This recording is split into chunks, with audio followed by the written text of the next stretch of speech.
I quote, "Nelson has been a teacher, a coach, an athletic director. He's seen it all when it comes to athletic achievement by student athletes, young men and women driven to success based on lauded athletic fields, in the rink, and on the court. What separates Jim Nelson from many of his peers is the unique relationship he shared with his student athletes when the cheering stopped. He is the perfect role model for young people living in a world where such figures hardly exist today. Striving to develop young men and women into mature adults." End quote. Nelson has touched thousands of lives over the years, and we are all better people for having known him. He is the consummate leader, role model for civility, humanity, discipline, commitment to community service, and care for others. Please join me in giving Jim Nelson a warm round of applause.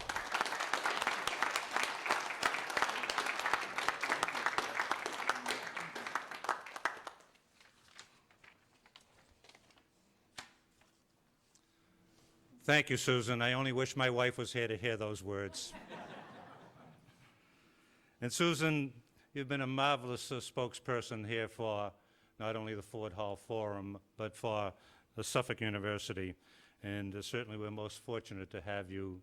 And I had that conversation earlier today with President Marissa Kelly. Welcome to you all. As Susan mentioned, the Ford Hall Forum is the oldest free public lecture series in the United States, founded in 1908. And Suffolk University was founded in 1906. Amongst the notable individuals who have spoken at the Ford Hall Forum, Martin Luther King Jr., Eleanor Roosevelt, poets Robert Frost and Maya Angelou, and two sports figures, a third to be welcomed today, have welcomed the opportunity to speak here at the Ford Hall Forum.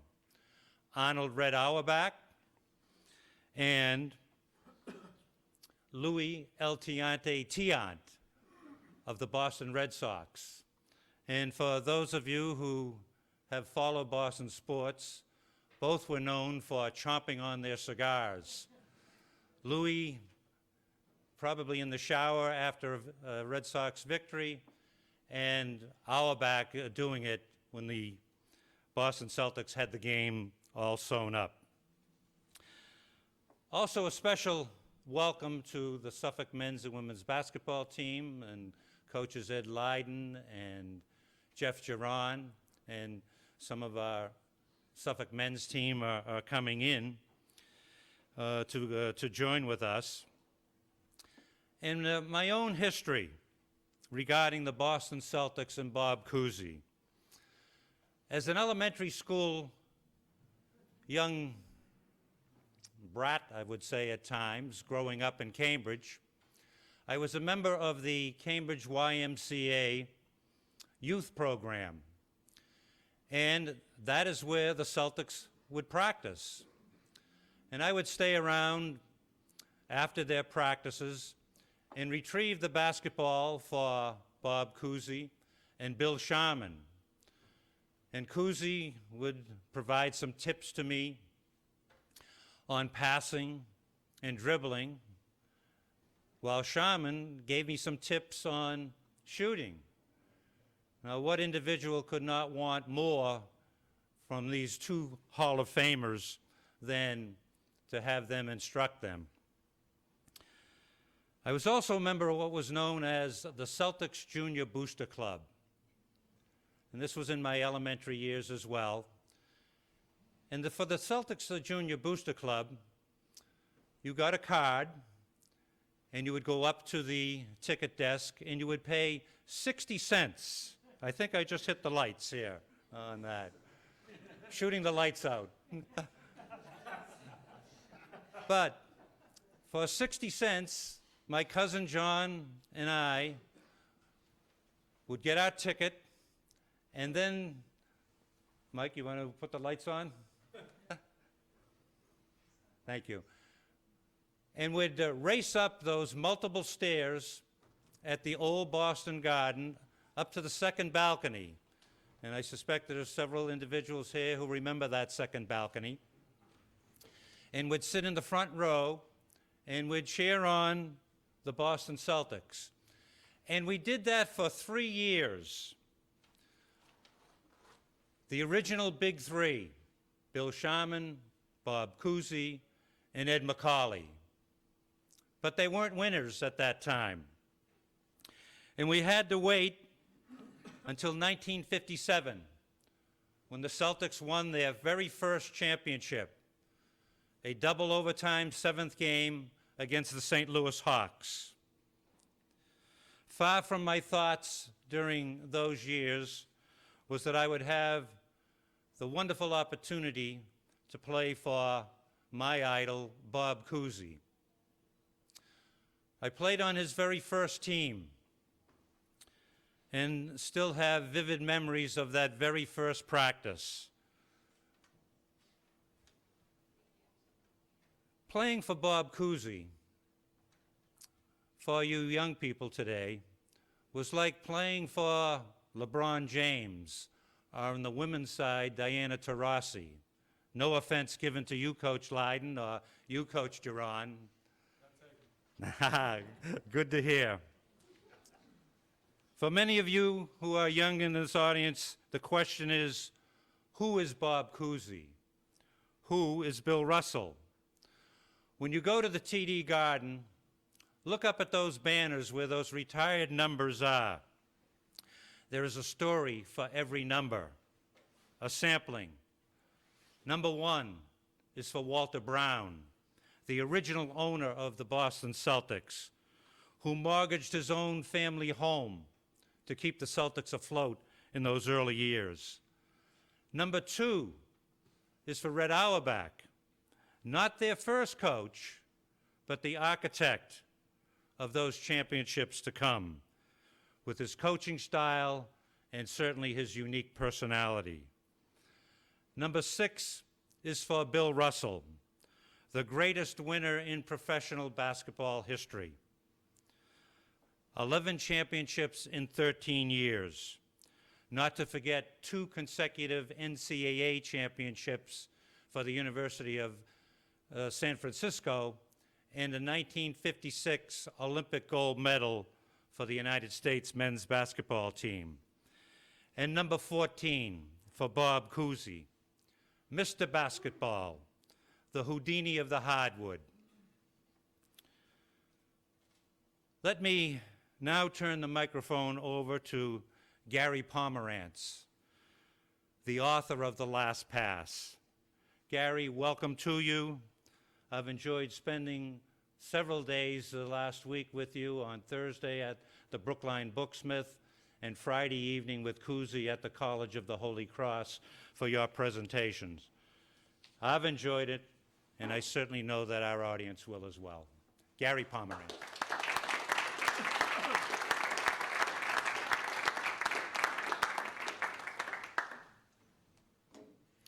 Okay, so some of you here might remember what I'm about to describe.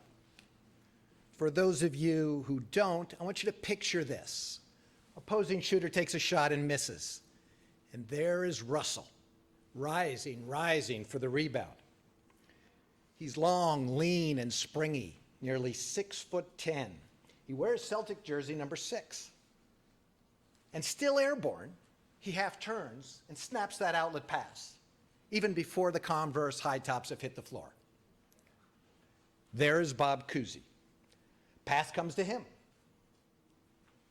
Now, Cousy has an odd shape to his body. It looks like it's been put together by 2 architects with competing visions. His lower half is thick buttocks, thick thighs, the lower half of a longshoreman or wrestler. The upper half, completely different. No chest to speak of, no shoulders, no muscles on his arms thin as pipes. The upper body seems to belong to a bank clerk. But he's the Houdini of the hardwood. from Holy Cross. Fancy dribbler, fancier passer. And now he turns. And as he turns to face the front court, he takes that photograph in his mind's eye.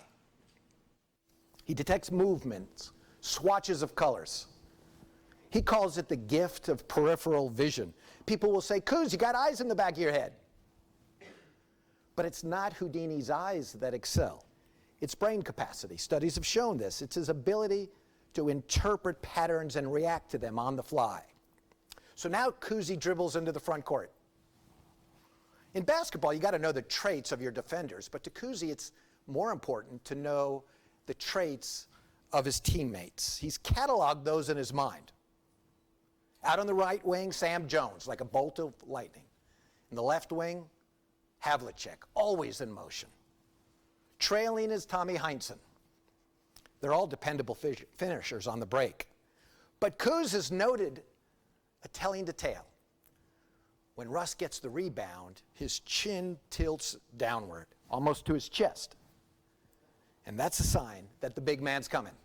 And when the big man runs all 94 feet, he will be rewarded. So Cousy knows that in no time at all, Russell is going to be past Heinsohn, and he is going to be into the front court. Heinsohn would say that he sees Russell runs by him, and it's like watching the highway patrol car on the chase. So Cooz pulls back on the throttle, just slightly, pulls back to the right in the front court. Sam Jones peels out to the right wing, Havlicek to the left, Heinsohn slows, and here comes Russell. Cooz throws that arcing pass always to the left side because Russell's left-handed. It's a strong side, and he finishes the break, sometimes with a slam, sometimes just lays it in. Now, there, standing at the bench, is Auerbach. Program usually rolled up in his hands. He adores the fast break. He wants to punish opposing teams with the transition game, and he will. Auerbach is raised in Brooklyn. His father, a dry cleaner. Jewish man from the old world. Auerbach is intense, hyper-competitive. He spews lava on referees. They hate him, and he hates them.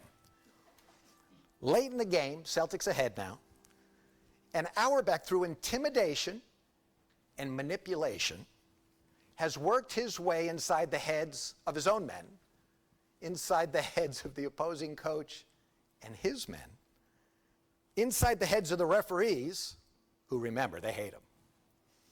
Even inside the head of the shot clock operator, when he pulls out that victory cigar to signify that a Celtics victory is well in hand, he's going to work his head inside the fan rooting for the opposing team, every one of them inside the arena. It's no wonder that by the end of Red Auerbach's career, fans across the league will have thrown at him a beer can, a lighted cigar, rotten tomatoes, eggs, paper hatchets, snowballs, women's handbags, and peanuts, still in their shells.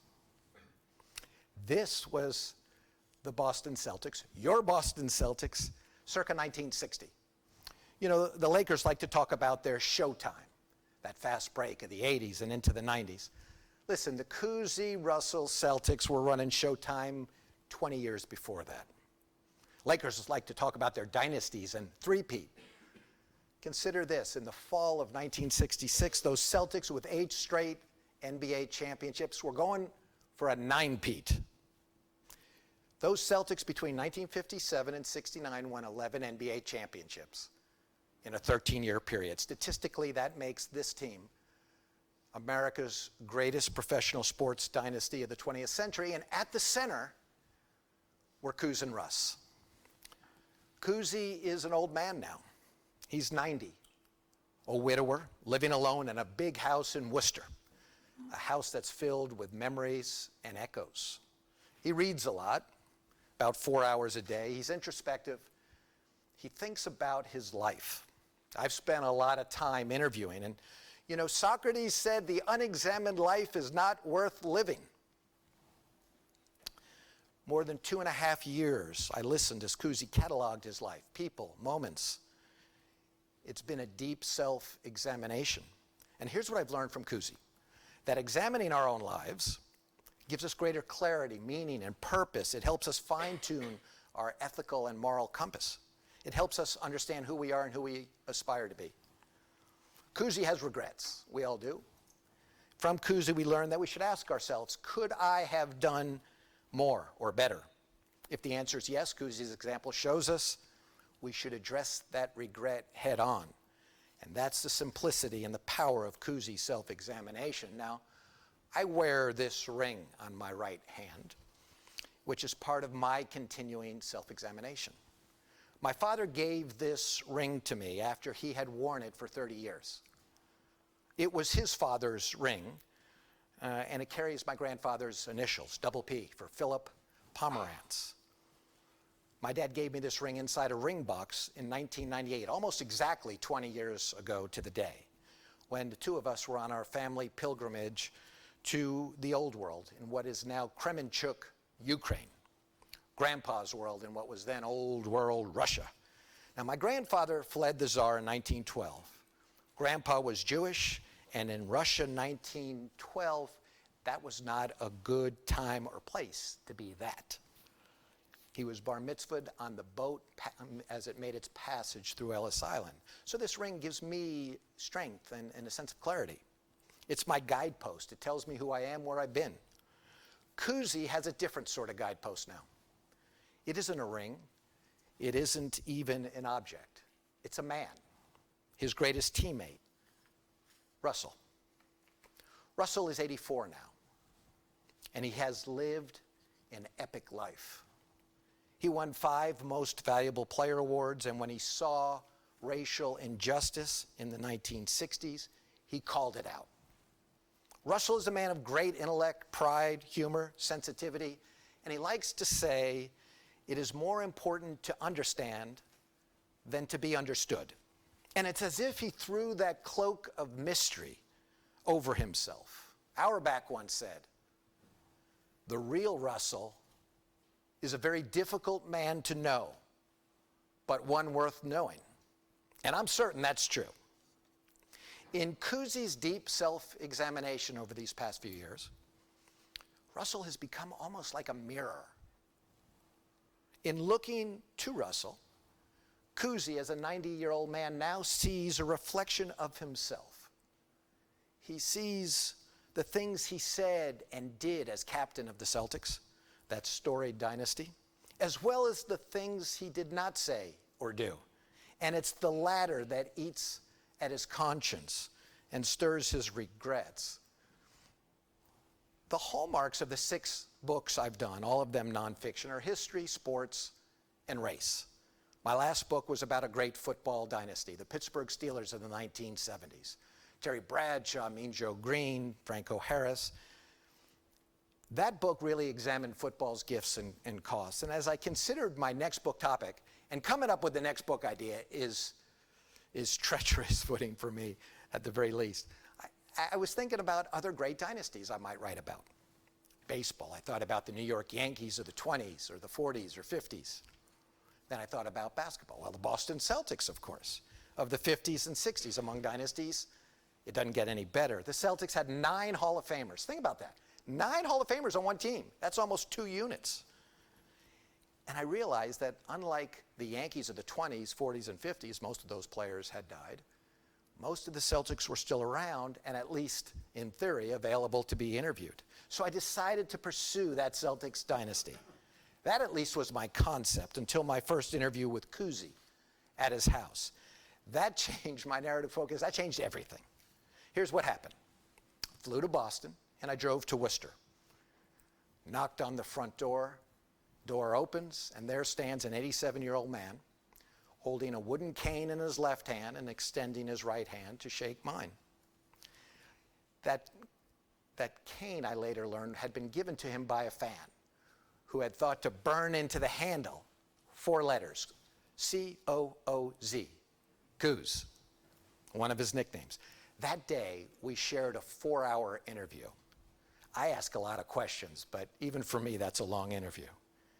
Cousy lives by himself in a 6,300 square foot house that he and his wife, Missy, bought in 1963 The last year he played for the Celtics, the last year of the Kennedy administration. The Couzys were married nearly 63 years, and Missy died in 2013 after spending the last decade and more with dementia. Bob Cousy tended to her every need. He says their marriage was unusual in that the last 20 years were the most romantic. Friends would say Bob and Missy during those years held their hands wherever they went, even from the living room to the kitchen. There's a pastel portrait of Missy on the dining room wall. And Cooz talks to it as if Missy is still there. "Love you, sweetheart," he'll say. "I'm afraid you're stuck with me all day today." In that first interview, Cousy laughed as he told old Celtic stories. He wept openly about Missy. And once he stood balancing his cane to demonstrate a dribbling move. He was funny, self-deprecating, introspective, emotional, and intense. He was all in, same as he was on the court with the Celtics. It quickly became clear to me that Cousy had much on his mind and in his heart, and that he had no small amount of regret about his relationship as a teammate of Bill Russell. Cousy wishes he had not remained silent. He wishes he had spoken out publicly about the prejudice Russell faced in Boston and around the NBA. He wishes that as Celtics captain, and Cousy was captain all 13 of his seasons in Boston, he wishes he pulled Russell aside privately and said, "Russ, I've got your back." He knows whatever he said publicly, Boston's white sports writers would have printed because they always printed what he said. But he did not do that. He did not say that. In Boston, a city with a fraught history of race relations, there would have been personal risk for Cousy to stand up publicly in those years between 1957 and 1963, to stand up publicly for an African-American teammate. And now he believes that was a risk worth taking. He now says, "I might have been able to neutralize some of this if I had been more outspoken." In that same first interview, he said, "I guess at this point in life, you get more introspective. What's it all about? What am I doing here? Is there a God out there?" He talked about one day going to the big basketball court in the sky. "My time," Cousy said, "is limited." And so after that first interview, I made the decision that the story to tell was Cousy's. I understood that the continuing story of that great Celtic dynasty played on, not on the parquet floor of Boston Garden, but in the conscience of the captain. Over the ensuing 2.5 years, I conducted 52 more interviews with Cousy, total of 53 interviews. 53, I mean, I never interviewed anyone that many times before. I interviewed him at his house in Worcester, sometimes out in the back, in an enclosed back patio, sometimes in the living room. I interviewed him at his condo in South Florida. I interviewed him by phone, and we would talk every few weeks. Sometimes he would drop me a note in the mail. Other times he left messages on my answering machine. He'd say, "It's old number 14 calling." He'd been thinking, he said, about our last interview, and he had more to say. And usually the topic he wanted to discuss was race and Russell. Cousy has become kind of like basketball's Alexander Hamilton, the forgotten founding father. I mean, Hamilton wrote the Federalist Papers. He created our national banking system. But until the brilliant stage play that carries his name, old Alexander Hamilton was lost to time. And in basketball lore, the way it's remembered, the way it's told, that has been Cousy's fate too, lost to time. His basketball legacy is outsized. It is large. He has had an enormous systemic effect on the NBA, a founding father kind of effect. Foremost, his theatricality and his innovation on the court as a bold and daring point guard. Back in the 50s, he was like Elvis or James Dean, a renegade dismissive of the game's conservative values and culture. He dribbled behind his back when no one else did. He threw no-look passes, look this way, pass that way, when no one else did. Today, and I want the guys on the basketball team to hear this, today in every Steph Curry crossover dribble, in every Russell Westbrook no-look pass, in every imaginative move that Kyrie Irving makes, there is a little bit of Cousy. Those stylistic touches all flow historically through Cousy.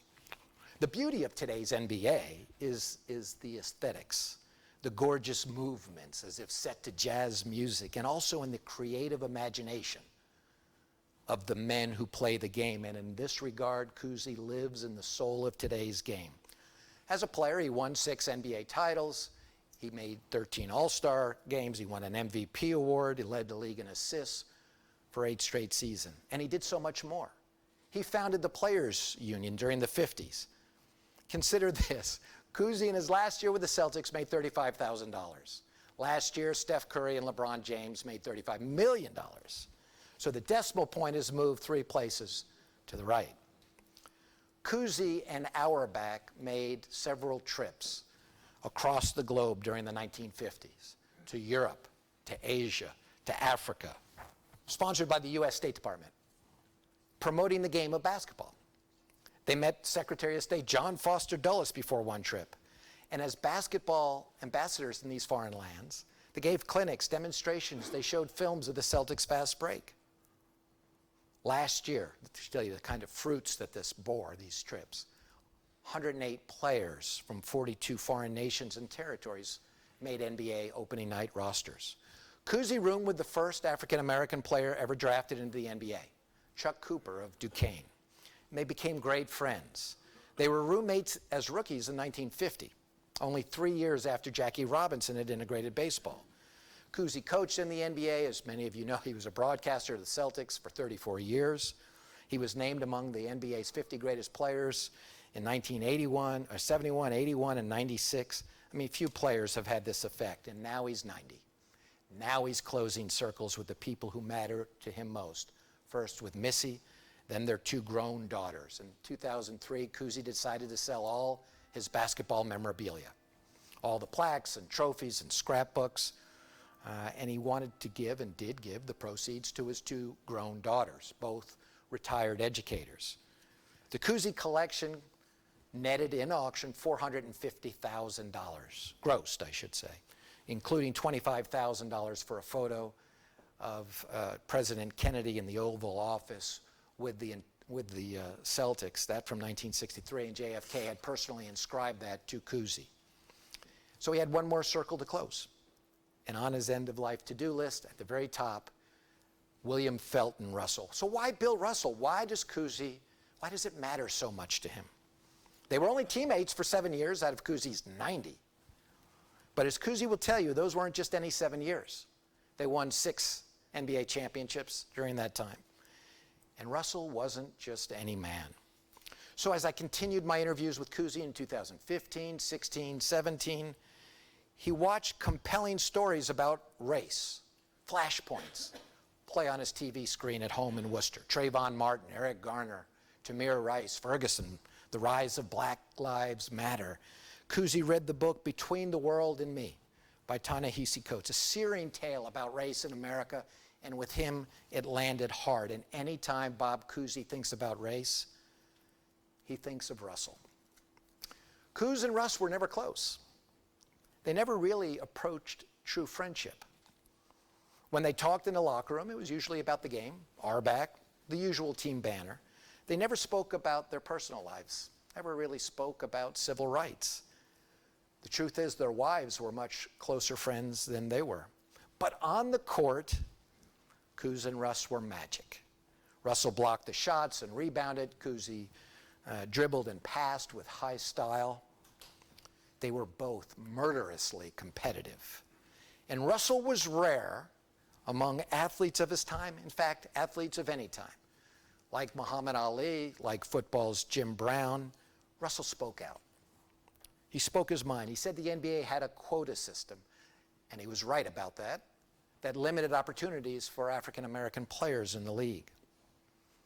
He engaged in the black freedom struggle. He led a civil rights march to Boston Common, and when the Reverend Martin Luther King Jr. delivered the March on Washington address in the summer of '63, there was Russell sitting in the front row. Russell faced the blast furnace heat of racism. In St. Louis, fans taunted him, screaming, "Gorilla, black baboon." In the Boston suburb of Reading, where Russell and his young family lived, police eyed Russell suspiciously as he drove through town. Vandals broke into his house several times. Once they smashed his trophy case and painted racist graffiti on the wall and defecated on his bed. I repeat, defecated on his bed. Russell certainly had hard feelings about Boston. In 1979, in his second memoir, he called Boston a flea market of racism.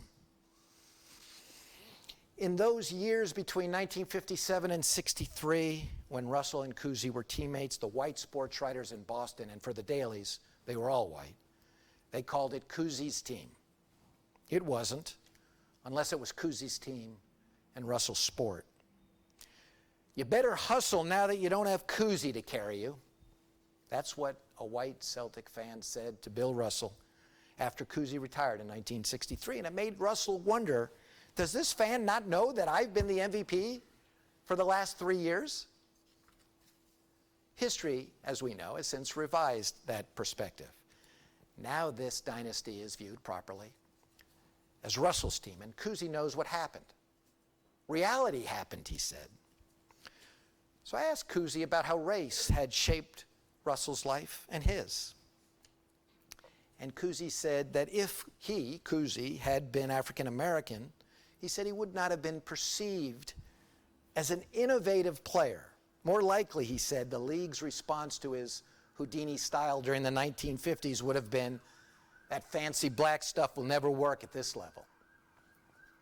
And he says if Russell had been white, maybe they would have named a bridge after him, like they did a tunnel for Ted Williams. Nearly a half-century later, Barack Obama in 2011 awarded Russell the Presidential Medal of Freedom, the nation's highest civilian honor, sometimes likened to American knighthood. And with it, Russell had won the historical narrative of the Celtics dynasty. In 2001, Cousy sat for an interview at his house in Worcester with ESPN. They were doing a special on Russell being named one of the athletes of the 20th century, one of the greatest. And he spoke easily about Russell's athletic greatness. But then Cousy was asked about race, and he started to say he should have reached out to Russell. But as he said this, his emotions surged, and he tried to maintain self-control. He broke down weeping, burying his head in his hands. The camera held this scene for several powerful moments. It made for good TV, for sure. A few months later, and this is 2001, Cousy and Russell met by chance at a celebrity golf tournament in Southern California. Russ saw Cooz having breakfast alone in the hotel restaurant, and whenever Cousy sees Russell, he's never sure if he's going to get an embrace or a glower. But now Russell came over and embraced him and sat down at the table with Cousy. And Cooz heard Russ say that he knew about the ESPN interview. He heard Russ say that there was nothing Cousy could have done as a teammate to make life easier for him. Russell talked for some time. Cousy had much that he wanted to say, like, Russ, we should have the same relationship that I've had with Satch Sanders, where I feel free to call him and say, come on, let's go to dinner together. But Cousy did not say that. He listened. He knew that Russell was trying to make him feel better. He felt his guilt diminish, and he hoped it would lead to a new, improved relationship. But it did not. So the captain has had time to reflect and reconsider. It is rare for a 90-year-old white man in America to rethink race and how it played out in his life. But that's what Cousy has done and is still doing. He vividly remembers a moment of racial solidarity on the Celtics in February 1952. Not with Russell, but with Chuck Cooper, as you'll recall, the first African-American player drafted by the Celtics or any NBA team. The Celtics defeated Rochester in a game at a neutral site, Raleigh, North Carolina. And after the game, Cooper discovered he would not be able to lodge at the same hotel as his white teammates because of segregation. So he told Auerbach, I'll just take the late night sleeper car train back to New York, and when you guys fly there tomorrow, I'll just meet you. Cousy heard about it and asked Auerbach if he could join Cooper on that sleeper train, and Auerbach agreed to it. So as the two Celtics, Cousy and Cooper, waited at the deserted Raleigh train station post-midnight in the darkness, they had a few beers, and they walked to the restroom. Or I should say restrooms, because there they found the signs, white, colored. Cousy was raised in poverty in New York, had read about this, but had never seen it. And he fumbled for words to ease Cooper's discomfort, and Cousy felt embarrassed. He told me he felt embarrassed to be white. The two men had an idea. With sly grins, they walked from the bathrooms to the far end of that railroad platform outside. They looked around to see if anybody was watching. No one was there. And then, in an act of brotherhood, they unzipped their flies, and side by side, they relieved themselves from the platform. To Cousy, this defiance of segregation felt good and right. It was our Rosa Parks moment, he says, that we couldn't talk about. You know, most star athletes, when they grow old, they embellish and burnish their stories that they tell about themselves. In a profile of the retired baseball star Joe DiMaggio in Esquire magazine in 1966, writer Gay Talese wrote, "The baseball hero must always act the part, must preserve the myth, and none does that better than DiMaggio." Cousy is not doing that. He recognizes his flaws. He's admitting them, even drawing attention to them. He's not gilding any lilies. He's not embellishing any truths. He's trying to set the record straight. This is who I was. And here is his final declaration. I wish I'd done more. We talked about all of this during our interviews. No, Cousy would not make his last stand with Russell on the phone. He would do it by writing a letter in February 2016. A mea culpa, an apology that was the product of his self-examination, and that is the letter that I refer to with the book's title, The Last Pass. One more detail before I finish here. There is a desk clock in Cousy's dining room. It was a gift from Bill Russell and his wife, Rose, to the Cousys when Bob Cousy retired in 1963. And I saw it in Cousy's house. And I noticed that this clock is engraved with words that speak warmly of friendship. Here's what it says. May the next 70 years be as pleasant as the last 7, from the Russells to the Cousys. 70 years must have seemed like an eternity to Russ then, but now 55 of those years have passed. Missy and Rose are gone. The clock's batteries died long ago. At the age of 90, this much Bob Cousy knows. Time is long and time is short. Thank you very much.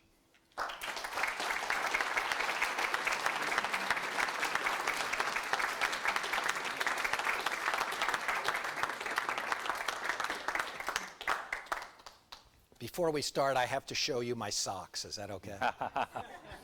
These are my book tour socks. I'm going to do what my mother always told me not to do. I'm going to put my feet on the chair. On the left, Bill Russell. Very good. On the right, guess. Who? Any guesses? Yeah. Bob Cousy on the right. Where'd you get them? I got them online. I gave Cousy a pair, actually. That was wonderful, Gary. Greatly appreciated. And But tell the audience the line that Cousy used when you showed the socks, the number 6 and the number 14, Friday night up at Holy Cross. We had an event. There were about 350 people there, Cousy's alma mater, and we were on stage. As Jim and I are right now, I was sitting with Cousy. And when I sit on stage, I mean, my socks show, and I'm wearing a black suit. So I knew everyone saw them, and I explained what they were. And Cousy looks across at me, he says, "Hey, Gah, we're here to sell books, not socks." And that's typical of Cousy. His mind is so sharp, as Gary has revealed. I still have the opportunity to speak to him about once a month. And one of the things that you had mentioned up at Holy Cross was Cousy's "Do People Remember Me?" And tell that story a little bit about the autographs. Yeah, well, Bob likes to say, through the years, he hates it when people come up to ask him for an autograph. And he hates it worse when they don't. And in one of my conversations on the phone with Cousy, he said, "You know, Jim, that phone rings, and I just look at it, and I say, you know, why are they calling me? Why don't they leave me alone?" And similar to that, he then said, "When it doesn't ring, I say, well, why aren't they calling me?" So I said to him, "Coach, where do I fall into this category when you look at the phone and you see my number?" He says, "Feel free to call me at any time." So I certainly feel privileged in that regard.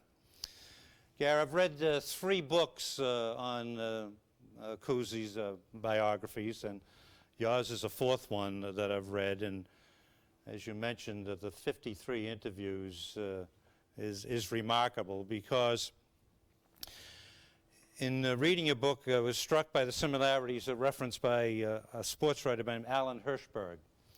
And this happened decades ago, and he said in it about Cousy's personality, "Cousy is not a man to make friends easily. If he is talking basketball, he talks well, but he has to be drawn out. Words do not come easily to him.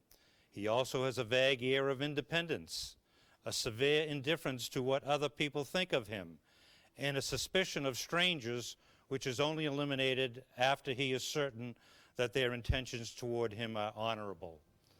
Why did he open up to you? Well, it took a little time for him to open up, but I think he found it cathartic. I think he had a lot that he wanted to say. He really was thinking deeply about his life. And he's always been an introspective guy. Bill Russell, too. They share that. You know, he could be crotchety at times, but I could tell he liked it. I could tell that he wanted to process this. You know, when we're young, we aspire to be a great man. But Cousy's now got a little age on him, more than a little, and he is a little more context and wisdom. He realizes life is not eternal, and I think he aspires to be a good man. And all of that is wrapped up into this.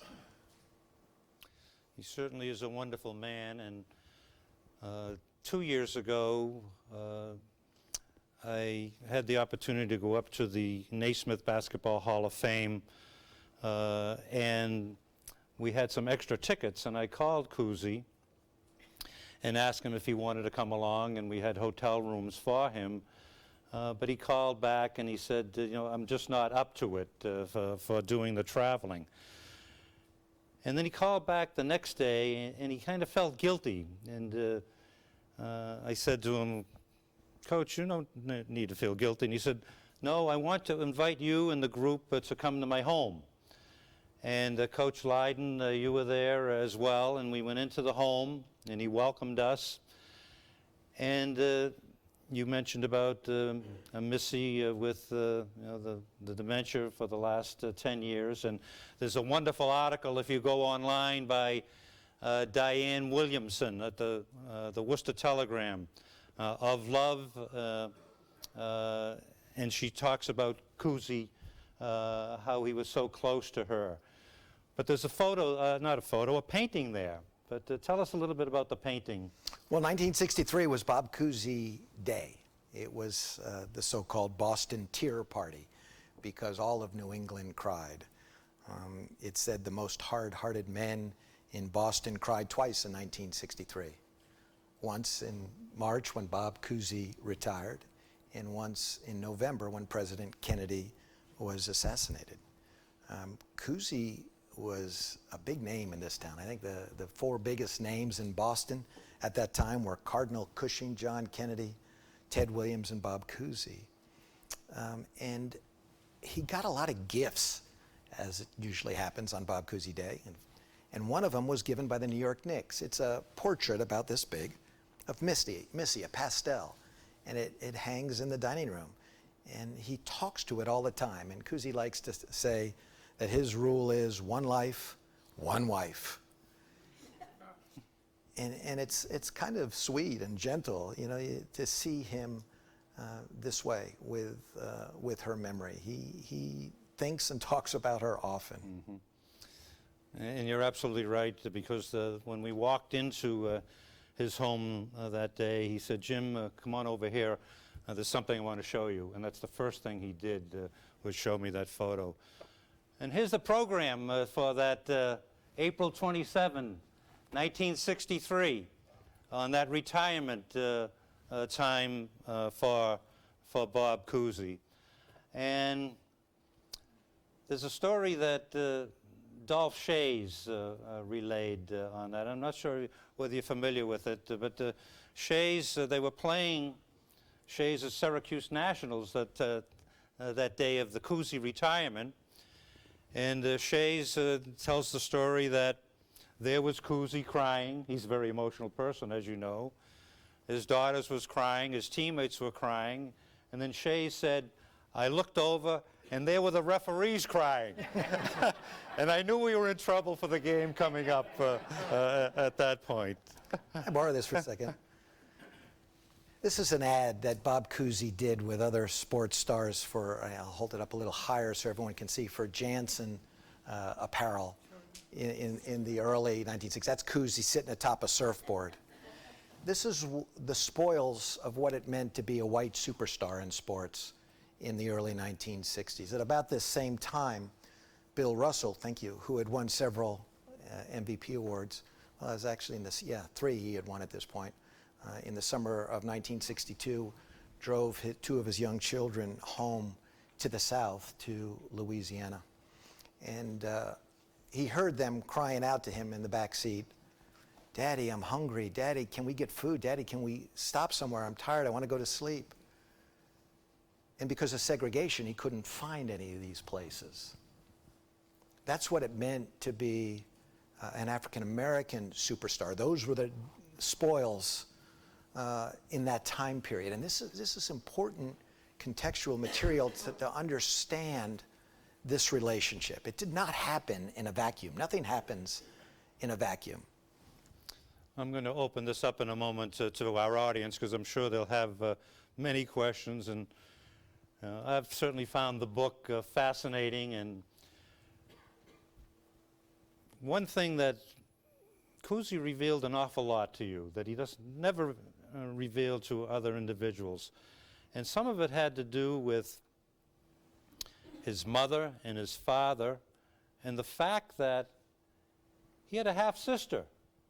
He's always been reported out that he was an only child. But tell us a little bit about that. Well, Bob Cousy, his parents came to this country in 1927 from France on the Mauritania, and his mother was already pregnant with Bob Cousy. He likes to say he was fabricated in France. And it was a hard living, a hard life for the family, growing up in poverty, in tenement house poverty in Manhattan. And his mother and father, as I say, were French. His mother hated anyone or anything German. Now, unfortunately for her husband, Joe Cousy, he happened to live at a time when, well, following the Franco-Prussian War in 1871, Germany annexed the Alsatian region. And that's where Joe Cousy lived and grew up. And so, though he was speaking French, thinking French, being French, he was technically German. And guess what? World War I happens, and he's conscripted into the Prussian army. Cousy, you know, when you interview somebody a lot of time, when they get interviewed a lot of times, you can tell because their answers are burnished and it's almost by rote. They've told the story so many times. But when I started asking Bob Cousy about his parents, we were deviating from the usual course. I could tell because there were long pauses. Everything wasn't scripted in advance. And he told me the stories about how his mother used to call anyone she didn't like Sal Bosch, dirty German. And many times she turned that on her husband, Joe Cousy. And Bob Cousy told me he remembered as a child hearing his mother scream at his father, Sal Bosch, and then smack him hard in the head. Happened more than a few times. And I said, what did your dad do when that happened? And the pause was long, and Cousy's looking across the living room, looking across time, and he said, he didn't do anything. He just sat there and took it. So he grows up in a home where he recognizes prejudice, his mother's. And then he goes to school at Holy Cross, and he learns from the Jesuits about this humanistic approach to life, which he would embrace and which would effectively change him. For his senior thesis in 1949-50, just after World War II, his topic was the persecution of minority groups. And he focused on anti-Semitism following the Holocaust. So there are signs all across his life that he's thinking and thinking deeply about prejudice. I had a conversation about Cousy, as you mentioned, about the mother, Juliet, physically slapping him, the father. And at one point, the father said, I'm going out to get some bread. And what happened? He went out to get bread and was gone almost 4 years. Yeah, and that which brings us back to, yes, his father had been married once before, and in France, and his wife died during World War I. And the subject of that wife was verboten. She would not be discussed in the Cousy household. And one night at dinner, Cousy's father says he's going out to get a loaf of bread, and he leaves, and he goes to Riverhead on Long Island, and there he lived with his daughter from his first marriage for several years. A quick postscript to that story. They both kept asking Cousy about the other, because Cousy's father came to live with him when he coached at Cincinnati in the 1970s. And Cousy would try to play Cupid. He'd say, Dad, Mom just called. She was asking about you. And he would say, no, she didn't. He'd say, Mom, I just talked to Dad. He was asking about you. And no, he didn't. Well, Cousy was driving through New York on the way back to Worcester. And again, this is in the 70s. And they stop off there. Now, his father has not seen his mom since he went out to get a loaf of bread. So Cousy says they walk in, and when they walk in, Juliet, his mom, is sort of bent over the oven, taking something out of the oven. And I said, well, what did your father say? And he said, my dad walked in and said, so, what's for dinner? When I told, speaking to Cousy about that, I said, Coach, what the mother should have said was, where's the bread? Yeah. Well, they ended out, by the way, that night, Cousy saw his parents sitting on the couch later, and they were holding hands. Mm-hmm. And Cousy said, Dad, come on, we got to go. And his father just said, get my bag. I'll be staying a while. And he said in a very short time, though, it was back to Sal Bosch. And, And one of the interesting things about Sal Bosch, or Dirty German, was that Missy's last name is? Ritter Bush. Cousy knew his mother and wife wouldn't get along from the first moment. He dreaded coming home and introducing his mother to his soon-to-be wife, whose last name was a German name, Ritterbusch. So it was... And Juliet was a very strong personality, as is evidenced when Cousy was playing a game against the Knicks in Madison Square Garden, and he got knocked down. He was dizzy on it, and the next thing he remembered looking up, and there was Auerbach, Buddy LaRue, the trainer, and his mother on the court. And for those of you who had a parochial education or a Catholic education, Cousy looked up and he said, "Jesus, Mary, and Joseph, Mom, get back in the stands on that." And at that point, he didn't invite her anymore. That's it. She got no more free tickets. But let's open it up to our audience here for some questions. Please. Well, I got everything out of this that I expected to get, but so much more. Oh, there's a mic here, please. The topic said what it was going to be, but it didn't say anything about the depth and extraordinary piece of what it's going to be. And I got to thank you for that. Well, thank you for those kind words. Very nice of you to say. I'm 76 years old, so I grew up with Cooz. But I would like to, so these people who aren't my age Yeah. might get a sense of how people felt about Cousy here. Where that program at the retirement, there were 4 words that were shouted out. And I didn't know about the people on the court or the referees, but there were 13,909 people that were crying that moment. Would you repeat those words? Sure. It was a 32-year-old water district worker named Joe Dillon from Southie. At a moment when Cousy was breaking down, crying as he's addressing the crowd, it's quiet momentarily. And Dillon from the upper balcony on the Causeway Street side yells, "We love you, Cooz!" And it just brought down the house with cheers, and Missy came over to him and handed him a handkerchief, and it gave Cousy enough time to sort of regain his composure and carry on. So yeah, that was a big moment.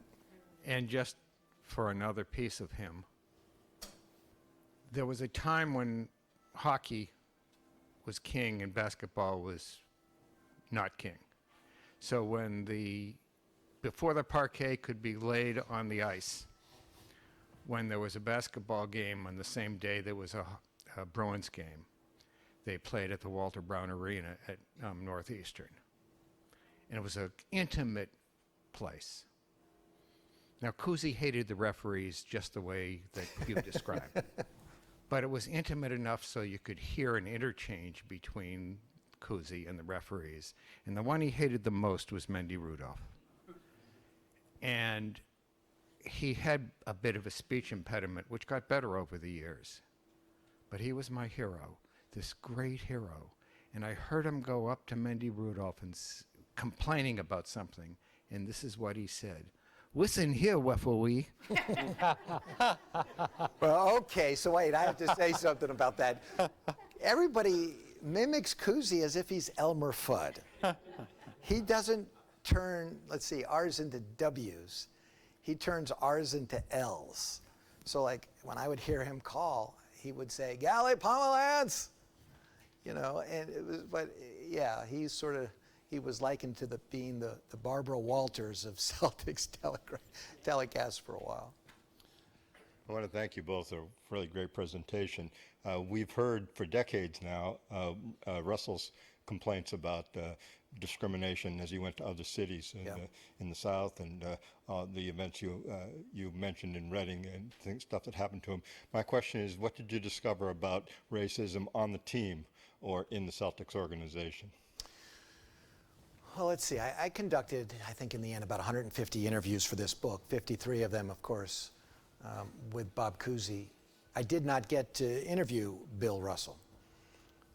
Bill Russell, I know when you can get him to sit down for an interview is a pretty fantastic interview subject, like Cousy.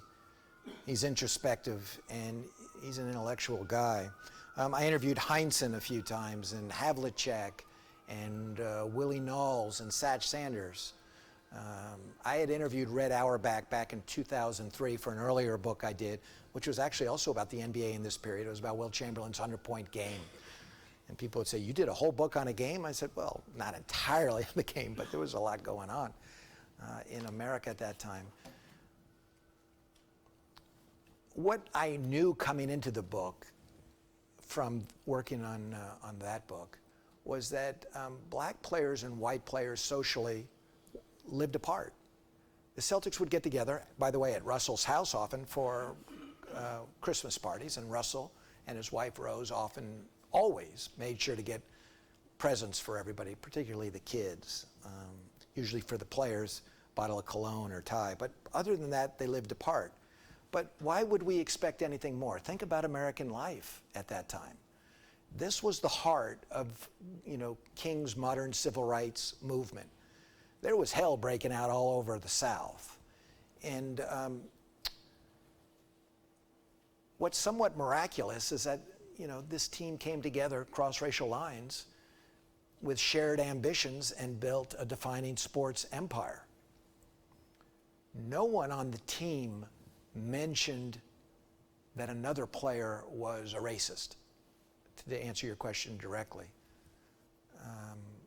Satch Sanders told me a story where they were in the locker room once, and Russell came over to him, and Frank Ramsey was sitting right next to him, Frank Ramsey from Kentucky. And he'd say, Frank, Russell says. Or no, I'm sorry, he says, Satch, don't look in Ramsey's trunk. Don't do that. What do you mean? The hoods, they're in there. They're back in there. And Ramsey squealed. I can't repeat exactly here in polite company what he said, but Russell has a great sense of humor, a famous laugh. Cousy is worried that he's going to hear that laugh in the hereafter.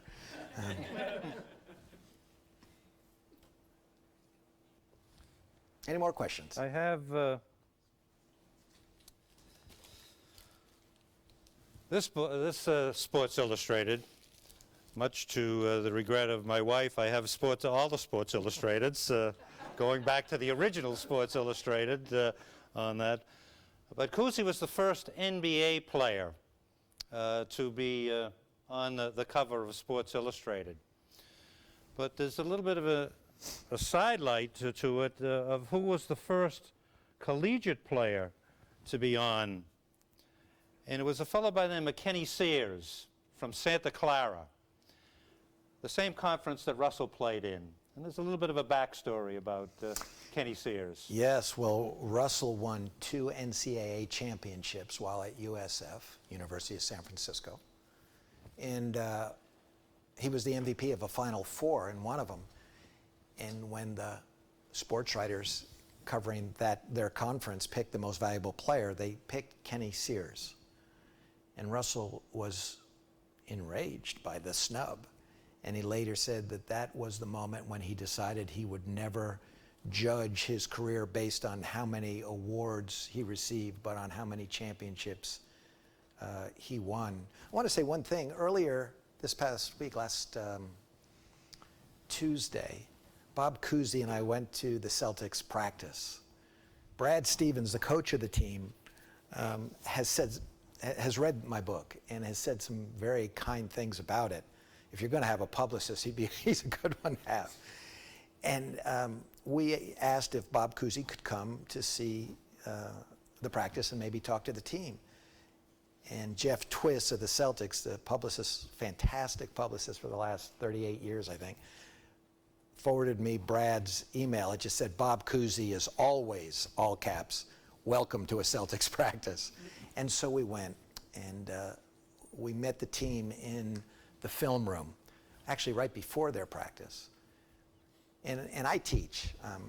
I teach at Stanford, and I'm used to looking at students to see if they're with me, like I've been looking at all of you to see if you're with me, or not. And I wasn't listening to Cousy, who spoke for 20 or 25 minutes. I was just looking in the eyes of all the players. And some of them were pretty wide-eyed. They were like, is this really Bob Cousy? You know, it was like Christmas past. And when it was done, Cousy got emotional a few times. He talked a lot about what it means to wear the jersey, how you shouldn't need to be motivated by a Newt Rockney speech, at which point Brad Stevens said, well, they know they're not going to get one of those from me. When he was done, the players formed a receiving line, almost as you would see at a wedding. And one by one, they just passed by Cousy to shake his hand. When it was done, there was a one-on-one conversation between Kyrie Irving and Bob Cousy. And this was for Celtics.com. It's for a video that's not yet been put on the site, but will be soon, I'm told. And I just sat in and watched it. And I have to say, it was amazing. You know, this was like watching two artists talk about what it is they do as point guards. And it was just a beautiful, multi-generational Celtics moment. It was pretty fantastic. Please. Hi, thank you Hello. very much for coming. This has been great. I heard you and Mr. Cousy on NPR over the weekend, which was also wonderful. And in it, you mentioned, or he mentioned the letter that he sent a couple of years ago now to Bill Russell. And he mentioned that I think just recently Bill Russell phoned him. And I wonder if you could provide any more insight on that conversation. Spoiler alert. All right, I'll tell you. Shh. All right, so the letter was sent February 2016. And no response came for 6 months, for a year and a half, 2 years. 2.5 years later, just 2 months ago, in the middle of August, at about 7:30 on a Sunday night, Bob Cousy's phone rings, and he's got caller ID. He looks down and he sees it's coming from Seattle. One of his daughters lives in Seattle, but it wasn't the same number. And he picked up, said hello, and he heard a very old, soft, enfeebled voice say, Bob, it's Bill Russell calling. I'm calling to see how you're doing. There were others in the Celtics inner circle who had learned about Cousy's letter to Russell. And one or two were urging him to call Bob. And they ended up talking for about 10 or 12 minutes. Cousy said he did almost all the talking. He said Russ's hearing isn't great. And there were long pauses. They talked about the recent death of their teammate Frank Ramsey at 86. They talked a little bit about Russell's travels to various NBA events and games. And then Cousy said, Russ, I sent you a letter a few years ago. Did you ever get that? And Russell said, yes, I did. But he said nothing more about the letter. And Cousy said, well, I enclosed a book, too, between the world and me. Did you get that? And Russell said, I did, but I haven't read it yet.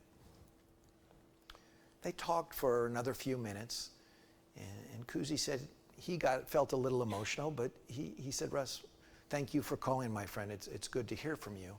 And the conversation ended.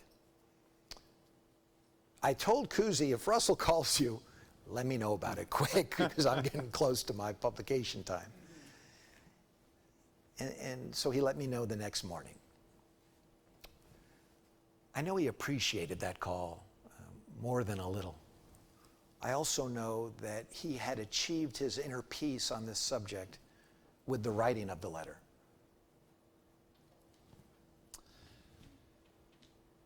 For those of please.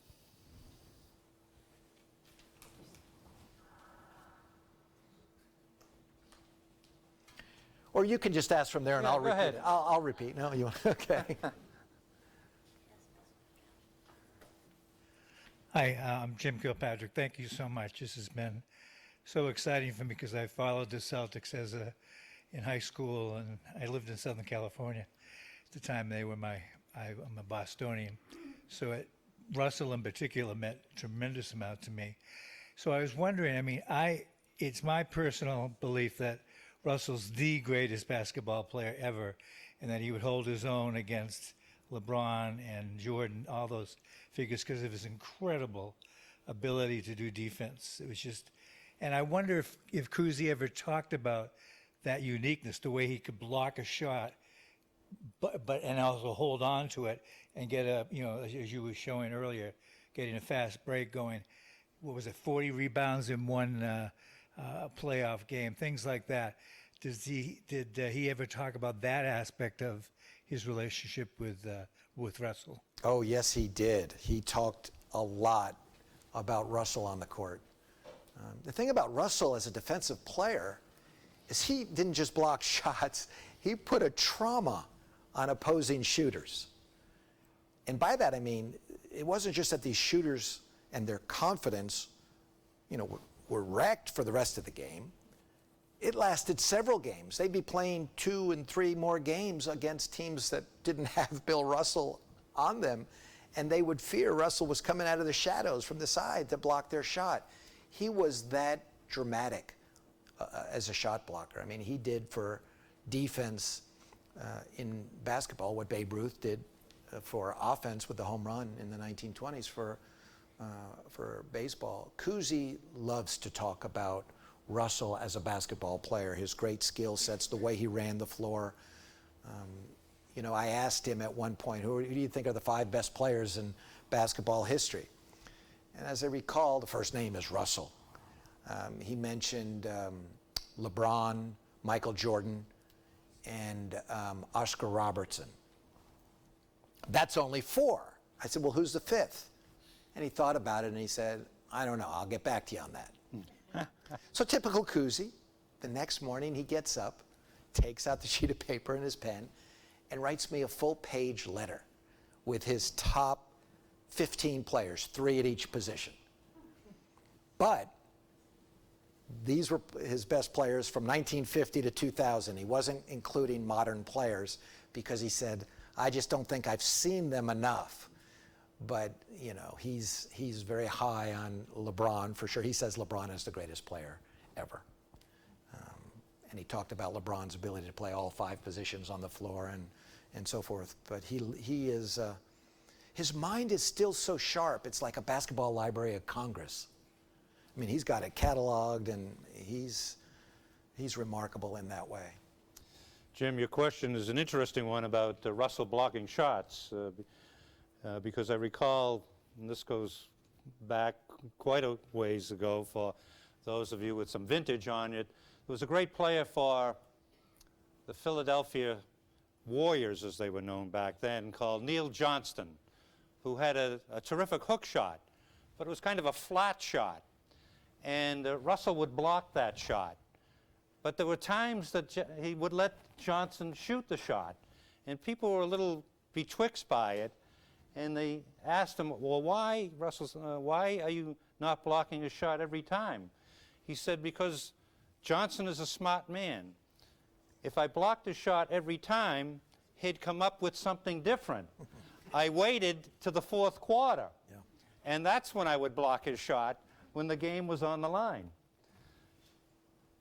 Let's go back to 1957.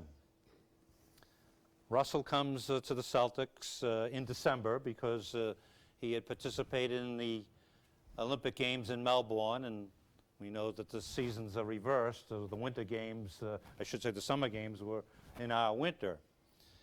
And he shows up, and the Celtics are already 19-8, I think, at that time. And they go on to play the St. Louis Hawks in the championship. An incredible series. But in one instance they're in St. Louis. The owner, Ben Kerner, who Red Auerbach had coached for before, Sharman thinks that the hoop is a little low. Tell us the story on that one. Well, Sharman was meticulous with his pregame regimen. He was very structured, and he was convinced the basket was not quite right. It wasn't exactly 10 feet. And he asked some of the guys on the team, and they said, yeah, it's not right. So they told Auerbach, and Auerbach demanded it had to be remeasured. This is Game 3 of the NBA Finals, 1957, Kiel Auditorium in St. Louis. And So they come out and measure it, and when Ben Kerner, the owner of the St. Louis team, sees what's going on, he comes running out there, and he started to say to Auerbach that you're a bush leaguer. And somewhere between Bush and leaguer, Auerbach belted him in the mouth. He bloodied his lip, a tooth came flying, and the owner's on the ground and said, "You can't even punch." Can you imagine if that happens today, like ESPN and Twitter? They would just explode. Auerbach. How much did Maurice Podloff, the commissioner, fine Auerbach? I think it was $50. $300. Oh, $300. For Okay. he called it conduct unbecoming.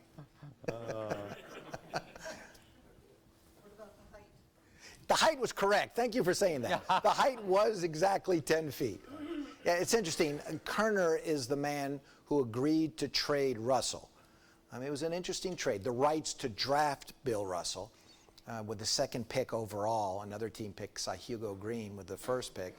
It was an interesting trade because Kerner insisted on getting both Cliff Hagan and Ed Macaulay, who later became Hall of Famers. Yeah. In that same draft with Russell, the Celtics got Tommy Heinsohn and Casey Jones. So there were 5 Hall of Famers involved in that move.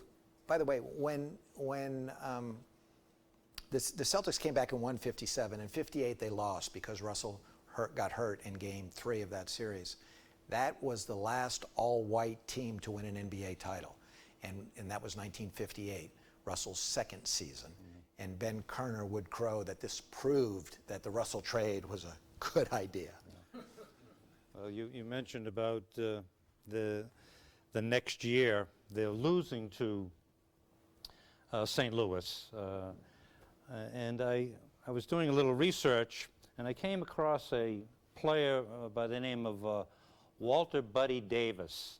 And Walter Buddy Davis is unique in that he is the only athlete to win an Olympic gold medal in 1952 in Helsinki. He won the high jump. And then he came and he played the year before the Celtics won in 57. In 56, he won the championship with Philadelphia.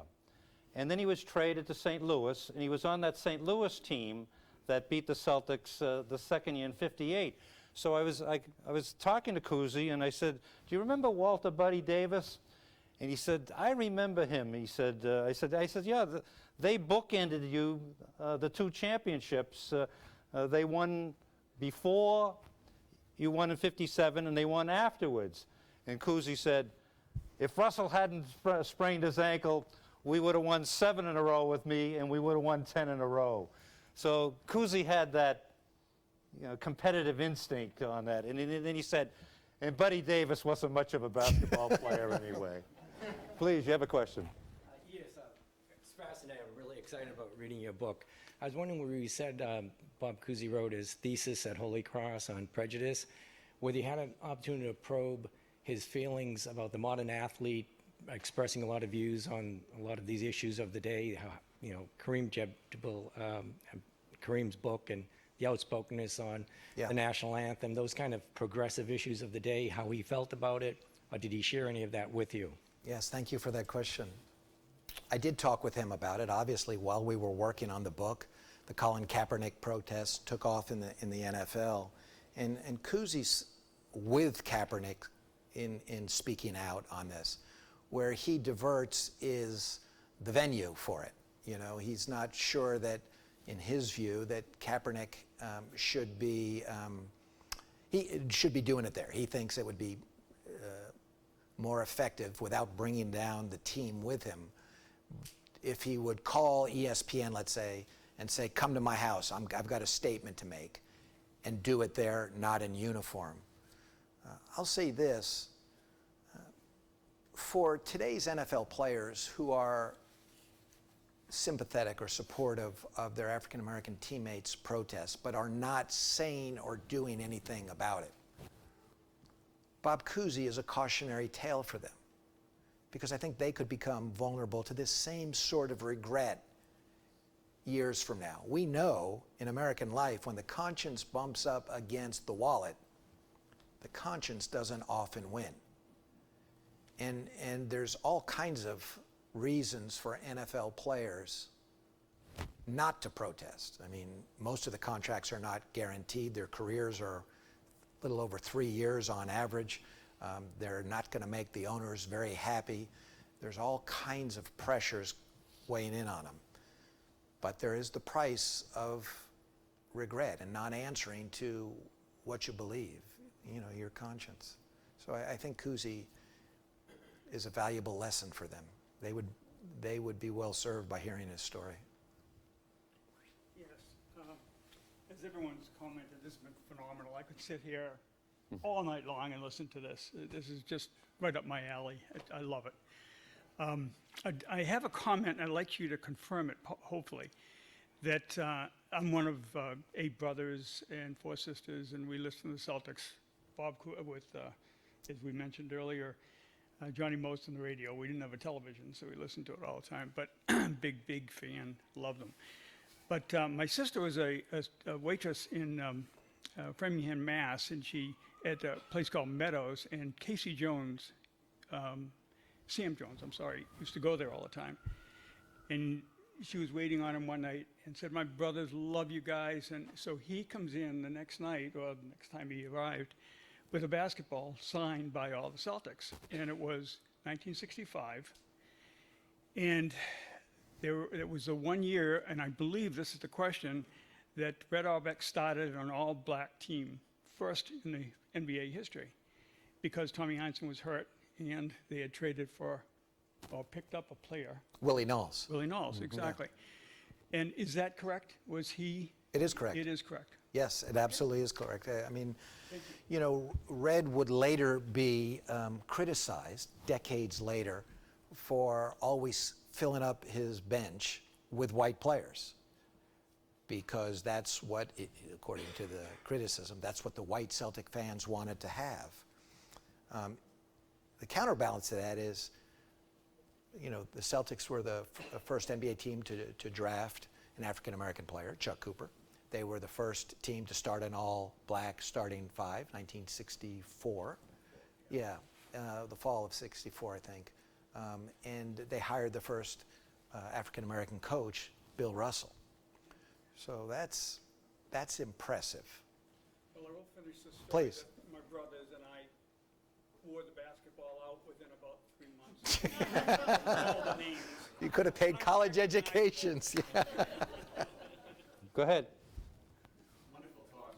Mike, did Cousy ever give the indication that any sort of regret that he might have been more outspoken had Russell talent not so eclipsed his own? Repeat that again. I'm not sure I heard it right. So Russell came in, obviously a greater talent than Bob Cousy. Was envy on Cousy's part of his inability to speak out for Russell? It's a really interesting question. You don't get to be an athlete like Bill Russell or Bob Cousy without ego. And, you know, if I said earlier they were like the Babe Ruth and Lou Gehrig of this dynasty, the truth is they both wanted to be Babe Ruth. You know, these were, as I say, they were murderously competitive, and they were alphas who meant to lead. They wanted others to follow. And so, no, Cousy didn't say anything about that. But if you're asking me my view, yeah, I mean, I think these were, there was an intramural competition going on there.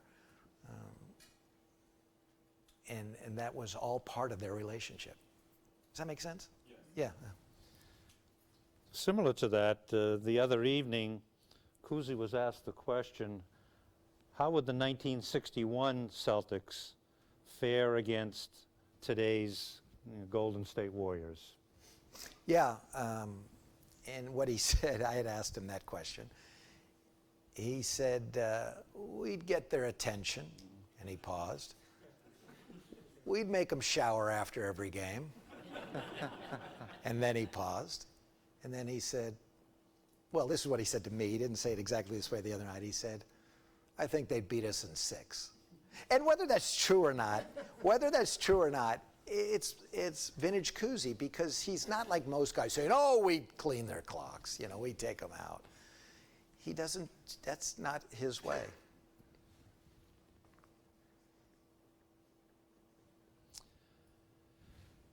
I found it interesting what his comment was when it was asked the other night, who did he write the letter for? Yeah, I mean, he's very clear on that. He wrote the letter for himself. He wrote the letter for himself. He did it for Russell too, but foremost to answer to his own conscience. That last piece of his end-of-life to-do list was to write this letter, and I think he hoped for a response, and he got a response finally. But he had achieved his piece and answered to his conscience with the mere writing of the letter. I thought that was a magnanimous comment by him that he wrote it for himself. The others might have said, no, I wrote it for Russell, but he's a truthful man. He is that. He's a great man. Thank you, Gary. Thanks, Jim. I enjoyed it immensely. Thank you. Thank you.